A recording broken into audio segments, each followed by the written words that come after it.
Hello out there to you. In this video, we're going to solve for profit maximizing quantity, profit maximizing price, and then our profit or loss. We don't necessarily know that. So I've got a cost function here and a price function here. Now, I always suggest doing graphs of this kind of stuff.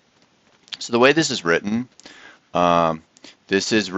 as C as cost of how many x, units of x. That is the same. You might see this in other problems, C of Q, or you might also see it as total cost. Those are all the same. They're all equivalent ways of saying that. I am going to convert this into a Q because that just it just makes more sense to me, makes more traditional economics problem. So first thing I want to do is I want to find out what the total cost function is. There is the total cost. Then I want to find out what the marginal cost function is, set that equal to marginal revenue. When I find that quantity, I'm going to solve for that quantity. I'm going to plug that into the demand function and solve for price. And then when I get that price, I'm going to put it back and get total revenue, which is a formula, price times quantity. Then I'm going to plug that, whatever that quantity is, back into my total cost function, which comes from this guy here. Okay, so I'm going to put whatever that number is into there. Okay, I don't like that this is a fraction, so to make this easier for me, I'm going to start out by saying the cost of whatever units, that's a Q, equals, I want to turn this into a number. So I can break this part apart right here. Okay, I can break that apart and I can say this is the same as saying 1 over 100 times x squared, or Q, actually I'm going to use Q's now, Q squared. Okay, so 1 over 100, put it in the calculator just to show you, 1 over 100 is 0.01. So the first part of my function is 0.01 Q squared. That's the same as this, okay? Plus 100 Q plus 40. 40 is the fixed cost part of our problem. So when we're solving for marginal cost, which is the partial derivative with respect to Q of this function, this part really just goes away, okay, because it's the fixed cost part. So taking that derivative, I go 0.02 Q plus 100, and I've got marginal cost. Okay, now to get marginal cost, I need to find out what total revenue is. I've already written this. I'm going to write it again. Price times quantity. I've got the inverse demand function already set up for me. I've got price right here. Okay, so total revenue, I'm just going to multiply a Q into each of Q times this and Q times this. So I got 200 Q plus, oh, no, that's a minus, minus 1 over 400. So I want to put that as a number then, 1 over 400. And that is 0.0025. Whoa, I don't know why I picked that up.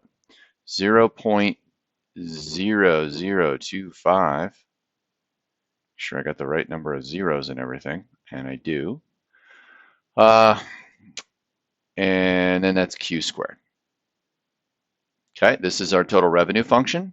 Then our marginal revenue function is the partial derivative with respect to Q of that, 200 minus 0.05 Q. Okay, and make sure I got the right number of zeros. Let me show you how I did that. This is 0.0025 times 2. And I got, oh, see, I didn't get the right number of zeros. Good thing there we go, 2 zeros. 2 zeros. That makes sense, okay, because that's like a quarter, and then that's a half. Okay.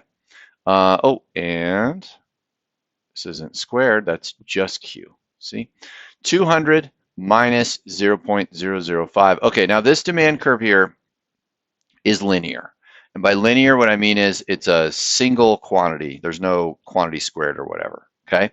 So there's a trick. If you want, you can just take the, whatever this function is, and multiply whatever number is on 2.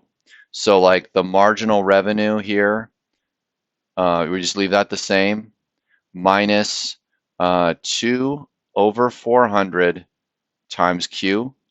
And then that is like saying 200 minus 1 over 200, and 1 over 200 is 0.005, 0.005 Q. Same thing.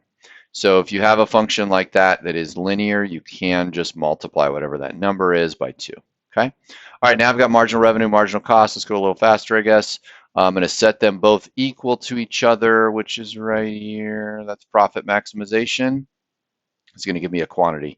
So I go marginal costs first, 0.02 Q plus 100 equals 200 minus 0.005 Q. Okay, I'm going to solve for Q, so I'm going to send that over there, and I get 0.025 Q. And then I send the 100 over there, equals 100. Q equals, and just to show you, even though I know the answer, I'm going to show you on the calculator. So I've got 100 over 0.025, and I get 4,000. 4,000 is the quantity. That's profit maximizing quantity. Now I'm going to plug this into the demand function and solve for P, and this gives us our price. So it is P equals 200 minus 4,000. I guess here I'm going to use their fraction, over 400.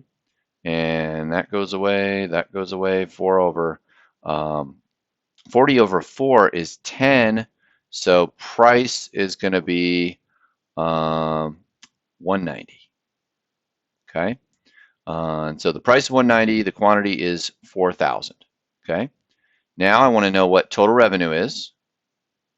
Total revenue is 4,000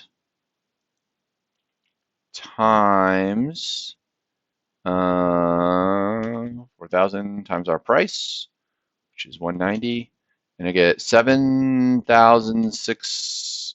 So 760,000. Then our total cost, we're going to plug it into this cost function. So kind of some big numbers here. So maybe we should use this one here. Okay, so our first number is 4,000 squared. Okay, 16 million. 16 million times that coefficient up here. So it's 0.01. And that gives me 160,000. I'm going to write that down because I'm going to 160,000 plus 40,000 times 100, or sorry, 4,000 times 100, 4,000. I'm just going to put 2 zeros on there. Okay, plus 40. And this will give us our total cost for the sake of time, although I think this is probably longer. And that's the total cost. Okay, so 560. 560.